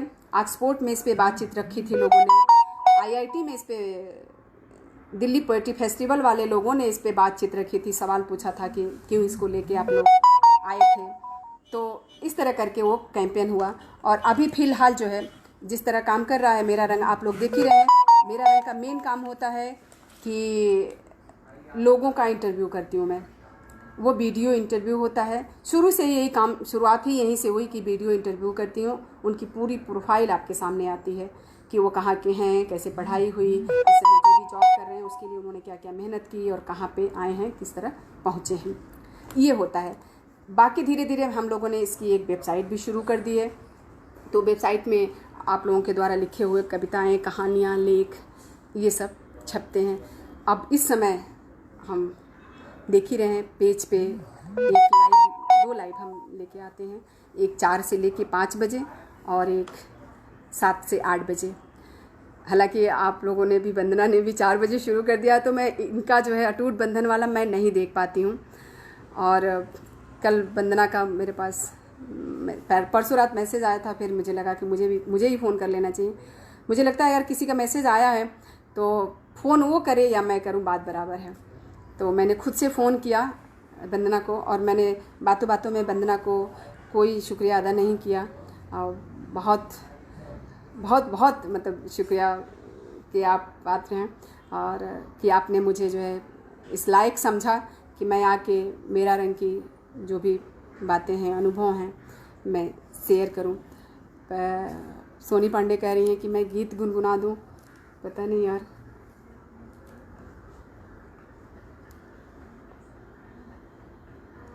घरेलू हिंसा में किस तरह की मदद करती हूँ? हाँ, बहुत सुंदर सवाल है। घरेलू हिंसा में जैसे कि अभी मैं एक लड़की की तुरंत की बात बताती हूँ, करीब 1 हफ्ता पहले की। उसके पति उसको मार रहे थे और उसने जो है कहीं से मेरा नंबर मिला और मुझे उसने लंबा सा लिख के भेजा। मैं मदद इस तरह करती हूँ कि अगर लोकल है तो कोशिश करती हूँ कि उस तक पहुँच जाऊँ किसी तरह। मतलब उसका कोई दोस्त है, उसके साथ पहुँच जाऊँ कि अरे वो मिलने गया है, उसके घर मिलने पहुँच जाऊँगी। और धीरे धीरे उसके सास ननद, उसके परिवार से आंख बचा के जान लूँगी कि क्या बात है और उसको किस तरह की हेल्प चाहिए। खाने पीने की हेल्प, मारपीट हो रहा है तो यहाँ से निकाल लिया जाए, या बिना इसके बाहर निकले ही FIR करवा दिया जाए, इस पे बहुत तुरंत फिर से दोबारा मारपीट ना हो जाए। और FIR किस तरह करना है ये सब उन लोगों को बता के भी आते हैं घर में भी। अगर बाहर का है या नहीं जा सकते, जैसे अभी है जा नहीं सकते, तो हम लोग फ़ोन पे ही सारी बातें बताते हैं। और मेरे वकील, मैंने शुरू में भी जिक्र किया था, मेरे साथ अरविंद जैन जी थे, सलाह देते रहते थे कि ऐसे करना है, ये करना है, ये धारा लागू होगी, ऐसे होगा, मतलब स्टेप बाय स्टेप बताते थे। और अभी हमारे साथ जुड़े हुए हैं भास्कर अग्रवाल जी, वो भी वकील हैं। वो उनका काम बहुत लंबा चौड़ा है। अपना जो नौकरी है उसके अलावा उन्होंने एक सोशल काम शुरू किया है कि वो हर जगह से काम कर रहे हैं, हर शहर से, इलाहाबाद, बनारस, पटना, हर जगह से काम शुरू कर रहे हैं, अहमदाबाद, हर जगह से। तो अब मेरे लिए और आसानी हो गई है कि मेरे पास जो भी केस आते हैं मैं उनको भेजती हूँ, उनसे पूछती हूँ, उनसे बात करती हूँ। वो जिस तरह का सलाह मुझे देते हैं कि आप इनके साथ क्या करिए, तो वो मैं उनके साथ उस तरह करती हूँ। शुरू में तो नहीं कहूँगी, अभी कुछ दिन पहले, 6 महीना पहले मैं एक केस में फंसते बच गई थी। एक लड़की, एक महिला जान पहचान की जो मेरी दोस्त है, उसकी ननद मायके में आके रहने लगी थी और उसकी भौजाई जो है कही कि ऐसा करो, जैसा कि उसका कहना था कि मेरे ससुराल वाले मुझे मार पीट रहे हैं और ये कर रहे हैं, वहाँ रहने नहीं दे रहे हैं, और वो यहाँ आके रहने लगी थी। और एक दिन उसके पास एक वो आती है, चिट्ठी जैसी आती है, उसमें लिखा रहता है प्री डिवोर्स, है ना, और उसमें डिवोर्स की कुछ बातें लिखी रहती हैं। जब वो मतलब नंद भौजाई दोनों मेरे घर लेके पहुंची, तो जब मैंने पढ़ा तो मैंने कहा प्री डिवोर्स तो नहीं होता है यार, है ना। तो बोली कि यार ऐसे किए हैं। हमने कहा कि लाओ मैं वकील से बात करती हूँ। तो उन्होंने कहा कि देखिए अगर आप लोग पास में हैं तो आइए बात कर लेते हैं। तो हमने कहा हाँ हम लोग तो पास में ही हैं आपके। बोले कि ठीक है। तो खैर मैं उसमें नहीं जा पाई, बच्चों के आने का टाइम हो रहा था स्कूल से, लेकिन मैंने उस लड़की को भेज दिया। हमने कहा कि तुम खुद चली जाओ और बात कर लेना। और वो मुझे पहले ही बता दिए थे कि शालिनी ये प्री डिवोर्स कुछ होता नहीं है, ये कुछ मामला है, आप इससे थोड़ा सा बचना। हमने कहा ठीक है। अब बस यहीं पे मैंने उस केस को ख़त्म कर दिया। बहुत घपले भी होते हैं इसमें, कई बार लोग आपको ही फंसाने लगते हैं, जानबूझ के वो नहीं, वो अपने को कहीं पहुंचाने के लिए आपको फंसा देते हैं। तो वो लड़की का मामला ये था कि भाई भौजाई के पास जो संपत्ति है वो बेटियों को नहीं मिल रहा है, तो वो ये नहीं कह रही कि हमें दीजिए। जैसे मैं अपने भाई से चाहती हूँ कि मुझे संपत्ति चाहिए, तो मैं ऐसे अभी कह रही हूँ कि संपत्ति दो, मुझे भी चाहिए अपने पिता के ज़मीन जायदाद में, मेरे पिता के पास ठीक ठाक ज़मीन है, नहीं देंगे तो मैं उन पर केस करूँगी। लेकिन वो केस कुछ नहीं कर रही थी, इन लोगों को ब्लैकमेल कर रही थी घर में आके कि रहने लगूंगी तो ये लोग जो है कुछ ना कुछ करेंगे ही मेरे लिए। फिर बाद में उसने कहा कि आप जो है पता नहीं कितने लाख रुपए दे दीजिए तो वो मुझे रख लेंगे। तो वो जो प्री डिवोर्स वाला कागज़ था वो पैसे के लिए था, ये वकील समझ गए थे। तो इस तरह करके हम लोग लिखवाते हैं। और रिपोर्ट लिखवाने की बहुत सारी कहानियाँ मेरे पास हैं। एक यही वसुंधरा सेक्टर 10 की कहानी है, शायद वो देख भी रही होंगी ये वीडियो, मैं उनकी कहानी सुनाती हूँ। मैं 2 साल पहले की बात है, उन्होंने मुझे फ़ोन किया तो मैं गोरखपुर में घर बनवा रही थी। उन्होंने कहा बताओ, तो उन्होंने बताया कि एक रेनू नाम की लड़की है, उन्होंने आपका नंबर दिया है और आप ऐसे लोगों का हेल्प करती हैं। हमने कहा हाँ हाँ बताओ। तो उसने बताया कि हमारे घर में जो है ऐसे मुझे मारपीट हो रही है। तो मैंने सलाह दिया कि ये करो। तो बोली कि ठीक है। वो आई गई बात हो गई। दोबारा उसने ना फ़ोन किया ना मैंने पूछा, क्योंकि भाई जिसको तकलीफ़ रहेगी वो बार बार मुझे करेगा। अभी शबनम का एक केस आया मेरे पास, वो बार बार मुझे फ़ोन करती है, दीदी अब क्या करूँ, दीदी अब क्या करूँ। तो मुझे लगा कि वो भी फ़ोन करेंगी, तो वो फ़ोन नहीं किए। लेकिन जस्ट पिछले साल की बात है, करवा चौथ का, उन्होंने एकदम करीब 10 बजे के करीब जो है बड़ी हड़बड़ाई हुई सी फ़ोन की। हमने कहा क्या हुआ। तो बोली कि मैं अभी गई थी अपने ससुराल, करवा चौथ में कुछ चढ़ाया उड़ाया जाता है। मैं नहीं रहती तो मुझे नहीं पता कि क्या होता है, लेकिन देखती हूँ बाज़ार में क्या क्या मिलता उलता है पूजा करने के लिए। तो वो मुझे ख़रीदना था, तो मेरे पास तो पैसे हैं नहीं, ये लोग मुझे घर से बाहर रखे हुए हैं कमरा दे के। तो मैं गई मांगने, तो मुझे ससुर ने भी गाली दिया और मेरे हस्बैंड ने भी मुझे मारा। तो मैं क्या करूँ था। मैं क्या करोगी बताओ, साल भर से तुम सह रही हो, तुमने FIR नहीं कराया अभी तक। बोली नहीं दीदी, अभी तक लग रहा था कि चल जाएगा, और आज तो बहुत मतलब वो हो गया, मुझे ऐसे ऐसे किया है लोगों ने। तो हमने कहा अभी बताओ पहले व्रत हो क्या। तो बोली कि हाँ। तो हमने कहा व्रत क्यों हो, किसके लिए। हमने कहा अच्छा मुझे समझाओ ये करवा चौथ किसके लिए होता है। तो बोली कि पति के लिए। हमने कहा कि क्यों, इससे क्या हो जाएगा व्रत करने से। बोली लंबी उम्र के लिए होती है। हमने कहा यार तुम किसके लिए लंबी उम्र मांग रही हो, जो तुम्हें मार रहा है। कितनी बकलोल हो तुम। पहले FIR बाद में लिखवाना, पहले एक पैकेट चिप्स खरीदो जाओ नमक वाला, और एक बोतल पानी लो, फिर दोबारा जाओ उसके घर, दरवाजे पे बैठो, सबको दिखा के चिप्स खाओ, पानी पियो, व्रत तोड़ो। और मैंने उस समय गलत शब्द इस्तेमाल किया था। हमने कहा कि लो मैंने तोड़ दिया। और उसके बाद जो और सारी उसके आसपास महिलाएं थी 2-4, वो भाई मतलब पीछे से बोल रही थी कि मैम क्या करें, हम लोग क्या करें। हमने कहा अब उन लोगों को लो और जाके FIR करवाओ। तो इस तरह जाके उसका FIR हुआ। इसी तरह एक वहाँ से राजस्थान से था, उसकी भौजाई का मामला था।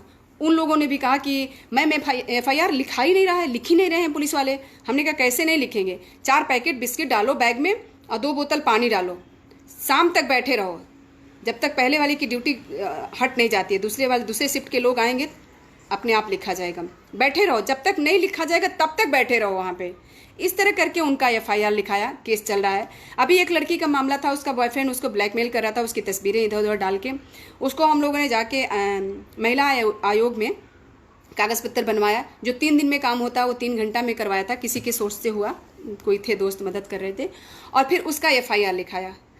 तो इस तरह के जो है हमारे पास केसेस आते हैं और हम लोग इस तरह कोशिश करते हैं निपटाने की। जैसी रहती है चीज़ें कि नज़दीक हैं तो हम उनके घर तक पहुंचने की कोशिश करते हैं, दूर हैं तो उस शहर में कौन कौन लोग हैं। मैं अभी पढ़ती हूँ मीना जी का वो, ये बात कंप्लीट कर लूँ कि अगर दूसरे शहर में कोई है तो वहाँ पे भी हमारे दोस्त काम कर रहे होते हैं। मेरा रंग के 1-2 लोग करीब हर शहर में हैं, और जिस शहर में मेरे लोग नहीं हैं उस शहर में भास्कर जी के लोग हैं, उनका बहुत बड़ा जाल है। मेरा बहुत सारी जगहों पे, जैसे भोपाल में मेरे बहुत सारे दोस्त हैं, अगर कोई दिक्कत होती है तो मैं वहाँ के दोस्तों को फ़ोन कर देती हूँ। गोरखपुर में तो मेरे चुटकियों से काम होते हैं, यूँ चाहे किसी का भी कैसा भी हो। अभी एक लड़की का रेप का मामला था, 1 साल पहले रेप हुआ था, वो FIR नहीं लिखा रहा था। मैंने महिला आयोग की उपाध्यक्ष को भी फ़ोन करवाया, तो उन्होंने उस लड़की से कहा कि ये तो लिव इन का मामला लग रहा है। तो फिर वो लड़की एकदम परेशान होकर मुझे फ़ोन की था। हमने कहा वो कौन होती हैं ये तय करने वाली कि लिव इन का मामला है कि रेप का मामला है। तुम कह देना कि मैं कोर्ट में बताऊंगी कि कैसा मामला है, ठीक है, आप FIR के लिए बात करिए। तो खैर उन्होंने नहीं लिखवाया। मेरा रंग से जुड़े हुए वहाँ पे और भी लड़के हैं हमारे, तो उन लोगों ने जाके सीधा SDM के पास गए और उनका जो है वो करके FIR लिखा गया। तो इस तरह करके अलग अलग शहरों में जो है हमारे दोस्त लोग हैं, और बहुत मेरी एक बात पे मेरी बात वो लोग सुनते हैं। टचवुड मैं इस मामले में सौभाग्यशाली हूँ कि जहाँ भी जिस शहर में भी मैं जाती हूँ वहाँ पे एक आध लोग जानते रहते हैं मुझे, मेरा रंग की वजह से। मैं कोई खुद में कुछ नहीं हूँ, मेरा रंग की वजह से लोग जानते रहते हैं, और वो लोग वहाँ पे मेरी हेल्प करते हैं हर तरह से।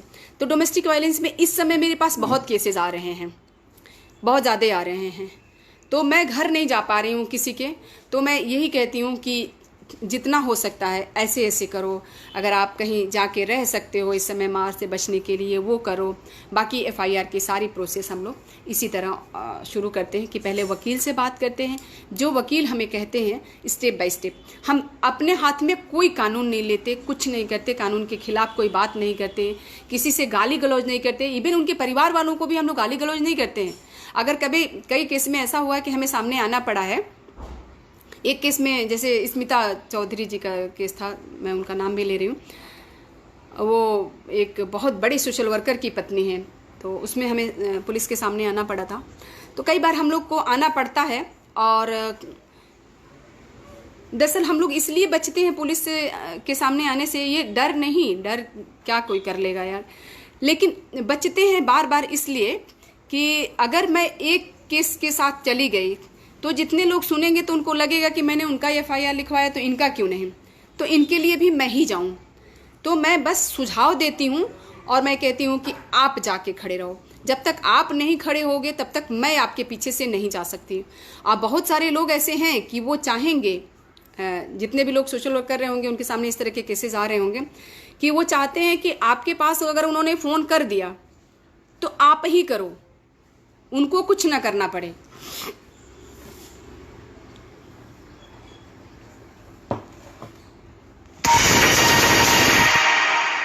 गोरखपुर का मामला है माँ बेटे का। बेटा माँ को मारता है, नौकरी नहीं करता है, पिता के पेंशन से घर चलता है। एक दो बार फ़ोन आया उन लोगों का और मैंने कहा कि ऐसे ऐसे करो। वो माँ अलग अलग जगहों पे रह रही थी, कभी कभी उनको छुपना भी पड़ता था, इतना बेटा मारता था। और उसका एक लड़की से 10 साल से अफेयर चल रहा है, कोई नौकरी नहीं उसके पास है, और वो अपने पिता के पेंशन को ले जाके उस लड़की पे उड़ाता है। घर वाले बहुत परेशान। माँ के मतलब ये हालत, इतना मारता है कि उसको छुपने की नौबत आ रही है।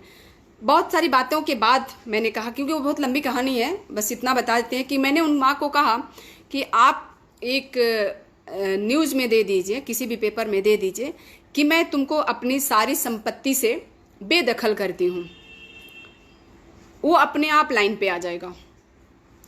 तो उन्होंने कहा ठीक है।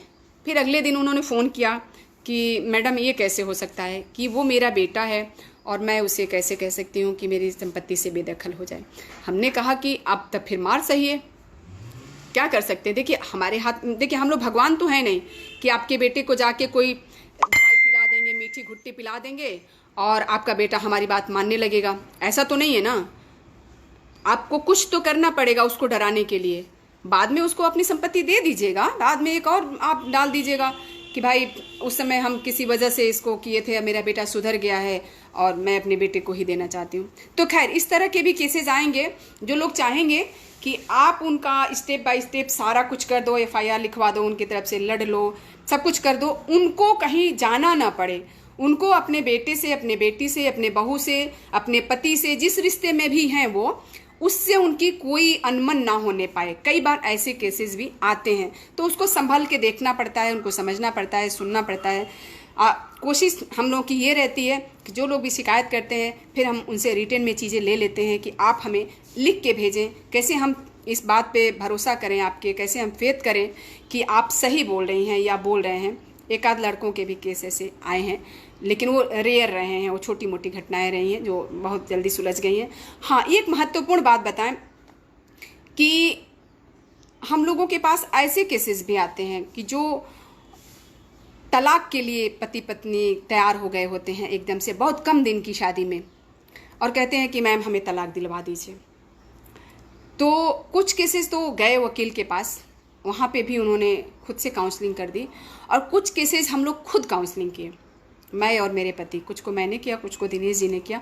दिनेश जी बहुत अच्छे काउंसलर हैं, कोई कोर्स वोर्स किसी ने भी नहीं किया है, ना मैंने किया है ना उन्होंने किया है, बस यूँ ही अच्छी बातें करके, पॉजिटिव बातें करके। दिनेश जी बहुत ही पॉजिटिव हैं और बातें भी बहुत उनकी पॉजिटिव होती हैं, मुझसे ज़्यादा पॉजिटिव बातें उनकी होती हैं। मैं तो कभी कभी किसी बात से निराश हो जाती हूँ। मैं कल उल्टी हो रही थी तो मैंने कहा अरे यार, वंदना जी ने मुझे बुलाया है अटूट बंधन पे और मैं 3 बज गया तो मैं उल्टी कर रही हूँ, मैं सुबह अगर उल्टी हो रही होगी तो मैं कैसे बैठ के बोलूँगी। तो इन्होंने कहा कि अरे नहीं तुम सुबह तक ठीक हो जाओगे, चिंता मत करो। हालांकि ये लग रहा था कि वंदना जी से कहना पड़ेगा कि मतलब थोड़ा आगे पीछे कर लीजिए, लेकिन नहीं, सुबह होते होते मेरी उल्टी बंद हो गई और खिचड़ी खा के अपने को स्वस्थ रखा हुआ है। तो ये है, इस तरह हम लोग हेल्प करते हैं। नमस्कार शालिनी जी। कई घरेलू हिंसा में लड़कियां महिलाएं ही बदल जाती हैं कि नहीं, मेरे साथ ऐसा नहीं। हाँ, जबकि शिकार बार बार होती हैं, ऐसे में क्या किया जाए? आप क्या करती हैं, कुछ बताएं। देखिए, इस जो बातचीत अभी मैंने की है उसमें ये बातें आ गई हैं कि बचने वाली बात तो नहीं, लेकिन हाँ वो बचना ही है कि वो लोग ये कहती हैं कि नहीं नहीं, मैं सामने नहीं आऊँगी, मैं अपने बेटे को बेदखल नहीं करूँगी, हाँ मैं अपने पति से तलाक नहीं लूँगी बस, लेकिन वो मुझे मारे नहीं। हैं, उस लड़की की घटना देखिए जो अपने भाई से चाहती है कि वो 2-4 लाख रुपया उसे कैश दे दे, उसके लिए वो एक कागज़ अपने पति से कह के बनवा के मंगवाती है कि प्री डिवोर्स क्या होता है? डिवोर्स होता है, प्री डिवोर्स कुछ भी नहीं होता। अगर किसी के पास ऐसा कागज़ आता है तो इस बात का ध्यान रखें कि प्री डिवोर्स कुछ भी नहीं होता है। वो एक धमकाने के लिए आपके जान पहचान के वकील होते हैं, वो लिख के आपको भेज देते हैं। हालांकि कोई भी सिंसियर वकील जो होगा वो कोई ऐसा कागज़ पत्तर नहीं बना के देगा, क्योंकि अगर हम चाहते, जिस तरह वो मेरे पास आई थी, अगर हम चाहते तो मैं उस वकील को फंसा देती जिस वकील से उन्होंने एप्लीकेशन लिखवाया था, लेकिन बात को वहीं पे छोड़ दिया गया। तो ये बहुत बार ऐसा होता है कि और एक बात और समझिए, इस बात को आपने जो लिखा ना कि वो मना कर देती हैं और मार खाती रहती हैं, तो जब भी हम किसी ऐसे केस में हाथ डालते हैं, किसी भी, अभी मेरी बात हुई है एक, मैंने कहा है कि जब भी हम किसी केस पे हाथ डालते हैं तो रिटन में हमें चाहिए होता है। अभी मैं शबनम का एक केस मेरे साथ चल रहा है 1 हफ्ते से, तो उसने पूरी कहानी सुनाई, उसके भाई ने हमें कहानी लिख के भेजी थी। फिर हमने कहा कि शबनम अब मैं बहुत तरह से इसको जांचती हूँ शबनम, मैं शुरुआत जो करती हूँ ना केस का, वो फेसबुक से करती हूँ। मैं आपकी ये सारी चीज़ें फेसबुक पे डाल दूँगी, आप सही होगे तो आपको एतराज़ नहीं होगा। तो बोलो मंजूर है क्या? ये मैं डालती नहीं हूँ, ये नियम भी नहीं है, डालना भी नहीं चाहिए। इक्का दुक्का केस मैंने लिखा, किसी कारण बस लिखा उसको, अदरवाइज लिखते नहीं है, लिखना नहीं चाहिए। बहुत सारे केसेज आए हैं, अभी तक तो मेरे पास बहुत सारे केसेज आए, बहुत कुछ सुलझा दिया हम लोगों ने। नहीं डाला, 1-2 डाला था। एक पिता और बेटी का मामला था, वो थोड़ा सा लग रहा था हम लोग को, तो वो डाल दिए थे, नहीं तो डाला नहीं। तो बहुत सारे जगहों पे बहुत सारे मामले होंगे, बहुत सारी लड़कियां होंगी, बहुत सारे बहुएं होंगी जो ये बात चाहेंगी, कहेंगी कि हमारे साथ ऐसा होता है। और जब आप घटनास्थल पे पहुंचेंगे, सामने सामना होगा, तो कहेंगी नहीं मैंने तो ऐसा कुछ नहीं कहा था। आपके पास फ़ोन भी करेंगे और कहेंगे नहीं मैंने तो ऐसा नहीं कहा था। आपको उल्टा पाँव लौटना पड़ेगा और आपको शर्मिंदा भी होना पड़ेगा। तो उसमें हम लोग यही करते हैं कि रिटन में उनका डिटेल मंगा लेते हैं। जैसे कि अभी शबनम की चर्चा कई बार हो गए, उनसे हमने रिटन में डिटेल मंगाई है पूरी, जो अभी तक उन्होंने किया है, उन्होंने FIR किया, उस पर कार्रवाई नहीं हो रही है। और एक चिट्ठी जैसा उन्होंने लिख के हमें भेजा है कि मैम हमारे साथ ये हुआ। और मैं सुबह जब उठी, अगले दिन, एक दिन की घटना उन्होंने लिखा है, सुबह जब मैं उठी तो अपने आप को हॉस्पिटल में पाई, यानी कि उनके घर वालों ने उन्हें पॉइजन खिला दिया था। और सुबह जब उठी तो वो अपने को हॉस्पिटल में पाई। उसके बाद से मायके वाले उनको ले गए हैं, अपने घर में रखे हैं। और अब ये है कि उनका पति उनको फ़ोन पे धमकियां दे रहा है कि तुम कहीं बाहर मिल जाओ और मैं तुम्हारे ऊपर तेज़ाब फेंक के तुमको जला दूंगा। और हाँ, लड़कियों के वो फ़ोटो भेज रहा है कि देखो मेरे साथ ये लड़की ब्याह करने को तैयार है, ये लड़की शादी करने को तैयार है, इस तरह का उसको परेशान कर रहा है। ये है। और मैं कुछ देख लेती हूँ। यही प्रॉब्लम है मैम। हाँ, ये प्रॉब्लम तो है हम महिलाओं की। हाँ, समय ज़्यादा हो गया है। वंदना जी, आप मुझे बताइए, क्या मैं इस कोरोना काल में तो ज़्यादा घरेलू हिंसा न्यूज़ आ रही है, इससे ज़्यादा सतर्क होना होगा हम सबको? बिल्कुल सतर्क होना होगा। सवाल अब ज़्यादा नहीं है मेरे पास। सोनी पांडे कह रही है मैं गुनगुना दूँगी। अगर वंदना जी की इजाज़त हो जाए, वंदना जी फटाक से मुझे हाँ या ना में लिख दीजिए। महिलाओं की कंडीशन है। हाँ बिल्कुल, उनको इसी तरह पाला पोसा जाता है, उनको तैयार किया जाता है। हमारा वाला सवाल हमने भी मेट से यही बोला। बिल्कुल, और साथ के लिए वो काउंसलिंग करना होता है। हाँ, और साथ के लिए तो सिर्फ काउंसलिंग आप कर सकते हैं अगर कोई परेशान है तो। अभी भी हम लोग बहुत सारे ऐसे लोगों के संपर्क में हैं जो लोग परेशान हैं, सिंगल रहते हैं। हमारी सोसाइटी में बहुत सारे लोग सिंगल रहते हैं, उनको अभी तो कोई ऐसी ज़रूरत नहीं पड़ रही है, काउंसलिंग की ज़रूरत नहीं पड़ रही है, लेकिन हम लोग जो लोग सिंगल रहते हैं उनसे बार बार पूछते रहते हैं, फ़ोन करके नीचे मिल गए, कभी कभार सामान वामान लेते देते तो पूछ लेते हैं कोई दिक्कत तो नहीं हो रही है, दूध तो टाइम से मिल रहा है ना, आपको सब्ज़ी तो टाइम से मिल रही है ना। तो इस तरह से जो है हम लोग हेल्प कर रहे हैं और आप सभी कर सकते हैं। वंदना जी का बहुत बहुत शुक्रिया कि आपने मुझे ये समय दिया। अच्छा, वंदना जी कह रही हैं गुनगुना दूँ, ठीक है।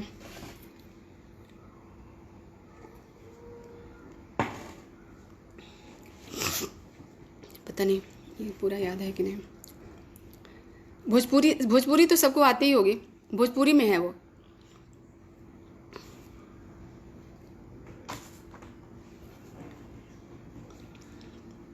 बाल बहुत बढ़ गया है, संभाल में नहीं आ रहा है।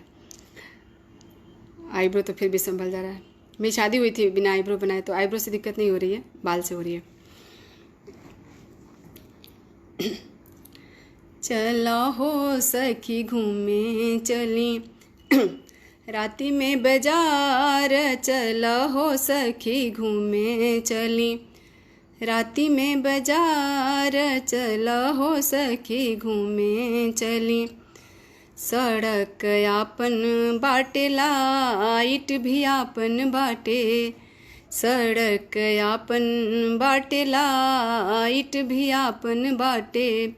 रस्ते में मिली हैं हमरे, रस्ते में मिली हैं हमरे, दो चार नए नए यार, चला सखी घूमे चली राती में बाजार, चला हो सखी घूमे चली। प्रशासन आपन बाटे, पुलिस भी आपन बाटे, प्रशासन आपन बाटे, पुलिस भी आपन बाटे। काहे नाही, पता नहीं, भूल गया।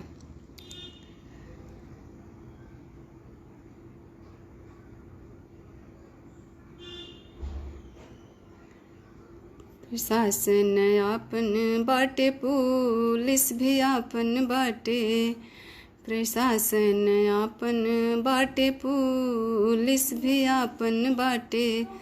कुछ ऐसे है कि काहे नहीं, मेरी बात क्यों नहीं सुनी जाएगी। लास्ट लाइन है, जितना टैक्स वो दे लें, उतने टैक्स हम हूँ दे लें, जितना टैक्स वो दे लें, उतने टैक्स हम हूँ दे लें। अब नाही होई हमरे साथे, अब नाही होई हमरे साथे, अपहरण बलात्कार, चला हो सखी घूमे चली राती में बाजार, चला हो सखी घूमे चली राती में बाजार। बस ये बीच की घड़ी मैं भूल गई हूँ, और आप सभी आए, मुझे सुने, इतना वक्त दिए, बहुत शुक्रिया आप सभी का। वंदना जी का ख़ास तौर से, आपने मुझे अटूट बंधन पे बुलाया। मैं साहित्यकार नहीं हूँ, आप सभी जानते हैं, मैं ऐसे ही उल्टा पुल्टा लिखते रहती हूँ फेसबुक पे, बड़ी उटपटांग चीज़ें भी कभी कभी लिख देती हूँ। तो बहुत शुक्रिया सभी का। सोनी गीता दी भी आई, सुनीता जी भी थी यहाँ पे, बहुत सारे सभी दोस्तों को जो है मैं धन्यवाद करती हूँ। और मुझे लगता है कि अब मुझे बंद कर देना चाहिए। शायद ये 1 ही घंटे का होता है, हमने 1.5 घंटा लिया है। तो वंदना जी इजाज़त दीजिए। उर्मिला जी कह रहे हैं बढ़िया गीत, मधुर आवाज मुहिम आजमगढ़ में भी हुई। अच्छा, अरे वाह, बहुत बढ़िया।